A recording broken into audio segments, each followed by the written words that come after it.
questions, and we have a question right there from our distinguished Vice Chair. Thank you. The distinguished Vice Chair as opposed to the other one. Yeah, well, I'm going to thank the distinguished chair for recognizing me for a question. I'm Lynn Goldman from George Washington University. And Eric, so what my question has to do with is both of you really indicate that to make an impact in this area, that there needs to be fairly dramatic change in the approach. If you Speak into the microphone a little bit more, please. Both of you seem to indicate that to make an impact on the problems that we're facing, both with food security and the need for fuel and the impacts of the way that we use fuel, would require some very fundamental changes to be made, and fairly quickly if it were possible. And we know that that's been very difficult. I don't think we need to belabor that. But I guess my question, what it has to do with, is in terms of the role of the health sector in this, and that part of what this roundtable is about is trying to shine light on these kinds of problems from the standpoint of health, and whether we in the health sector could make more of an impact or have a more effective voice in being able to be engaged in this on a policy level. Well, I think clearly having the health implications well documented and increasingly out in the public domain is really important. So during my Senate career, we held a hearing on climate change and sort of policies that were intended to move it forward and its implications for public health.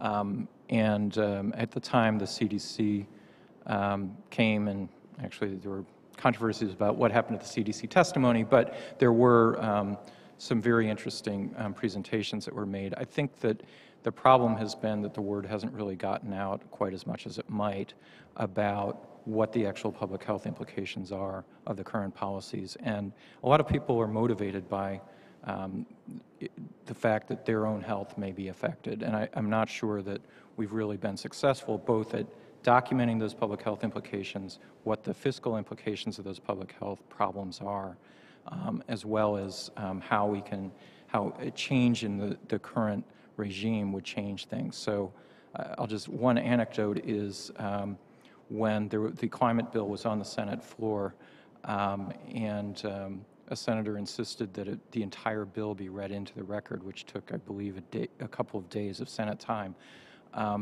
One of the big issues was what are the health issues, what are the economic issues here, and I think that the more we can actually document these and bring them out to the public, the more helpful it will be to really inform policymakers, because very often there's a relative dearth of folks in the public health community that are willing to publish and step up to the plate and talk about that, and that's really ultimately going to be very important, I think.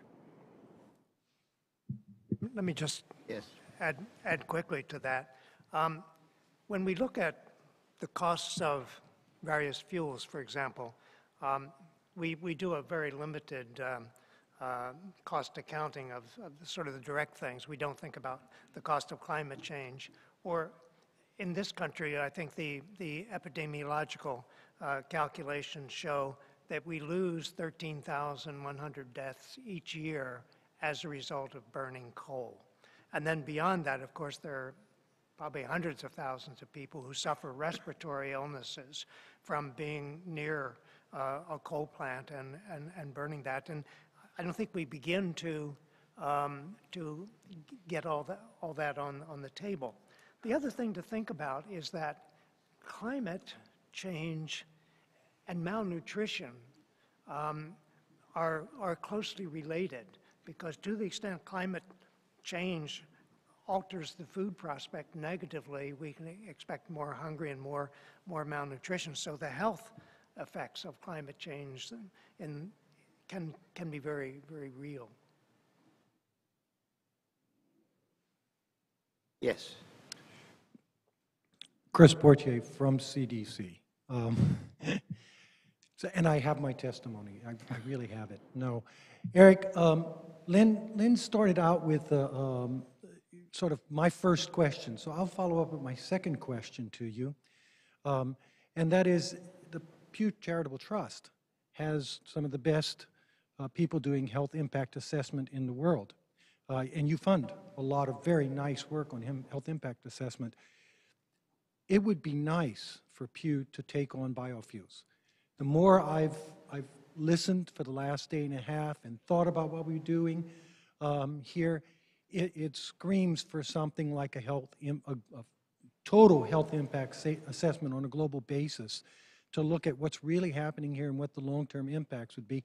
And I actually offered to do it with you, since we have a health impact assessment group as well at CDC. And Lester, one comment to your last comment. It goes beyond the air pollution effects of coal, because you've got occupational, you've got transportation, you've got a lot of it. And when you look at the energy sector, not just from the point of view of the pollution, and look at it from the point of view of all the entire health impacts, it becomes quite striking what you're seeing in terms of the impact on mortality and morbidity in this nation and globally caused by the way in which we manage our energy portfolio. Yeah, I'll just respond briefly to Chris's question or statement. The health impact assessment process really is I think, a promising way to frame this kind of analysis, because it's somewhat similar to environmental impact assessment, but it's focused on health, and it's intended to focus on issues or decisions that are not intended directly to be health-based. So something like biofuels is a classic case. Highways are another case. So if somebody were to propose a major review of the health impacts of biofuels policy, we go through cycles of funding these things regularly, and I would certainly be interested if somebody in academia or elsewhere is really interested in going forward with a major review of biofuels. I'd love to hear about that. Yes, please. Jerry Schnorr from the University of Iowa. I think I have a question for you, Eric, but earlier Lester kind of said that we should basically give up on biofuels, that it was a bad idea. But your talk sort of held out the promise of maybe the second half of the RFS2, the cellulosic, that there might be some benefits. But one thing I don't think you did comment on that I wonder if you might, this 16 billion gallons of cellulosic biofuels or advanced biofuels will still require an awful lot of land. We already have the conventional biofuels. They're not going to go away. They're not going to be replaced by cellulosic unless it would be outrageously successful beyond what most people might think. So the question is, to build out the rest of the RFS2, should we really do that? And if we do, won't that have an effect on food prices as well, because through the competition for land? Yeah, I mean, I think that's a very fair point. And my view is, personal view, since Pew doesn't have a view on this, is that the more we shift towards low carbon fuel, and I think when the change actually has impact is when the economics change. So I think if there is sufficient infrastructure to build either algae-based or cellulosic biofuels, and the prices actually drive the change, that's when you'll start seeing the RFS not even being necessary, one would hope, at some point. So I think until the economics change, you're not really going to see that major shift towards lower impact on land use and on food prices, because, as you say, we're going to continue having ethanol-based and soy-based biofuels probably for some time. It'll be really interesting to see at what point, if at all, the economics really do change. But I think there's some promise there that the economics could shift. And Lester may be right. It might be that we get to the point where the auto manufacturers decide that the way to go is with electricity, and that could change matters as well.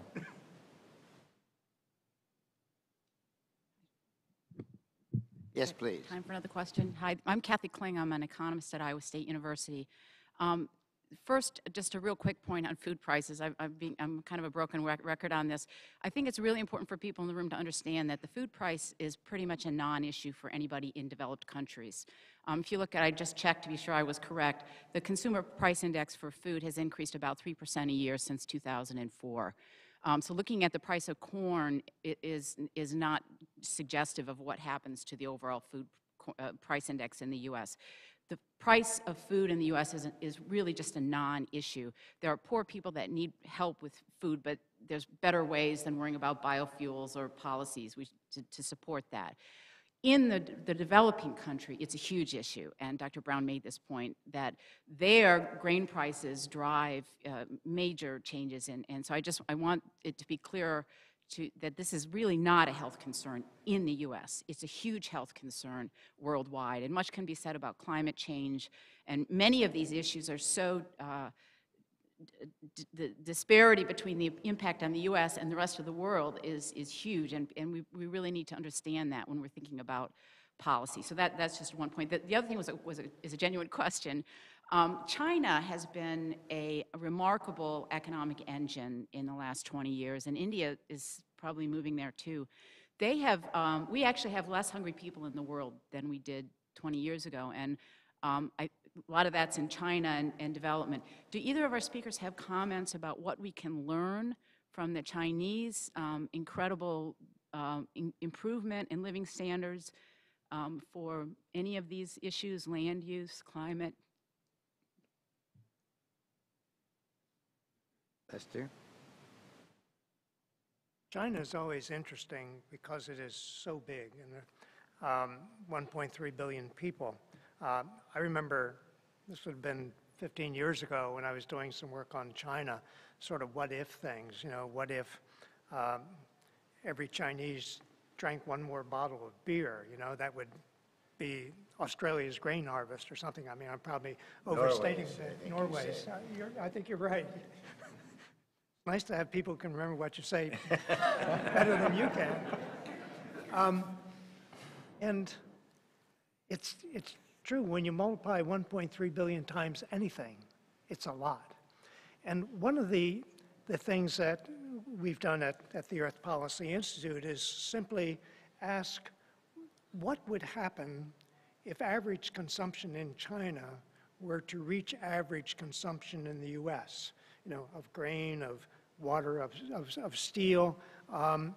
And what you suddenly realize is that if the Chinese were to consume at the US consumption level, they would consume everything in the world. And more in some cases. I mean, I think if per capita paper consumption in China were to reach per capita paper consumption in the US, they would take all the paper the world produces and there still wouldn't be enough for them to reach the US per capita level. So it's a useful exercise. Just take the numbers for China today and assume the US level of consumption by 2030, whatever you want, and sort of run them through, and you quickly begin to realize that the US model is not going to work for China, nor for the world, including us, over the long term. Our consumption levels, when you begin thinking of them for the world as a whole,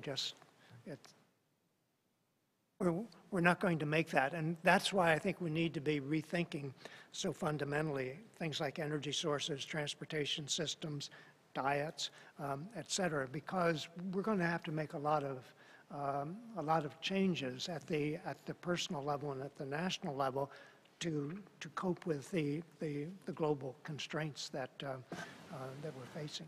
And I believe China is building 1 to 2 coal-fired power plants a week, is what I had read. I don't know if that's changed in the last year or so, but that's certainly an additional factor, even without the kind of movement all the way to where the U.S. is in consumption.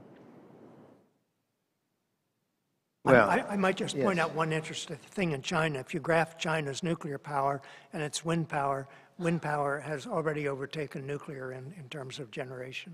So the trends are headed in the right direction. I mean, the last point that Eric makes about China's coal-fired plants is absolutely true. On the other hand, you go there and you study what they're doing and trying to do at the same time they grow, you have to be somewhat impressed with the seriousness with which they take energy improvements, energy efficiency improvements, and their seriousness about the alternatives to coal at the same time that they're building these coal. It's reasonably, makes you realize the advantages of a dictatorial government. You can actually get done what you say you want done sometimes. All right, I think we have reached the end of the morning session. I want to thank both Eric and Lester for very relevant and very clear and very helpful presentations. Let's give them applause.